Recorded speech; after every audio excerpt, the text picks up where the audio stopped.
बीबी साहब को जवाब दिया कि बात आपको पसंद आई लोग दीन की कमजोरी और उनकी दुश्मनियाँ मजबूरियाँ जो लोग कर रहे थे उसके लिए बात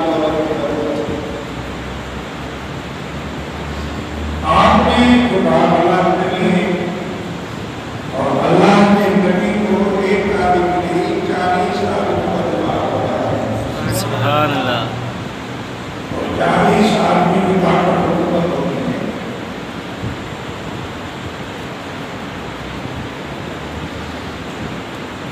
हुजूर ने सोचा बात तो सही है मगर कैसा बात ये है कि मैं तो करूँ तेरे पास तो शादी के इक़दामात नहीं है मेरे पास बाहर नहीं है मैं कहाँ से जाऊँगा क्या करूँगा कहाँ से वलीमा करूँगा कहाँ से ये जाकर लगाओ कि आदमी के साथ सब कुछ मैं करूँगी आप सब राजी हो गए। आप सल्लल्लाहु अलैहि वसल्लम राजी हो गए मुशावरत की के बाद अबू तालिब राजी हो गए क्योंकि पड़ोसी थे आपसे सल्लल्लाहु अलैहि वसल्लम।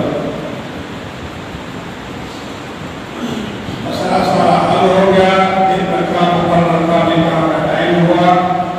अबू तालिब ने आपका निकाह पढ़ा और अबू तालिब ने आपका महर अदा फरमाया।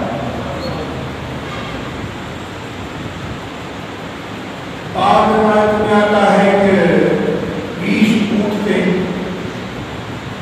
सब उस भारत में बहुत कीमती होते जैसे हमारा सिंध में महल होता है ऊँट बनाना होता है हर मोड़ में करना होता है बहुत करना होता है एक सादा होता है उसकी बात में वो शुभ ऊँट होते थे बड़े कीमती होते थे।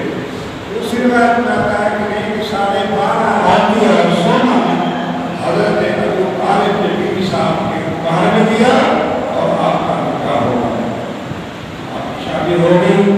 इस वक्त बीबी साहब के ऊपर 40 साल थी और हुजूर अलैहिस्सलाम को 25 साल थी। तो आप बेवकूफ थी मालदार थी। ये पहली खातून एक खातून है जिन्होंने मुस्तफा करीम अलैहिस्सलाम पर ईमान लाया।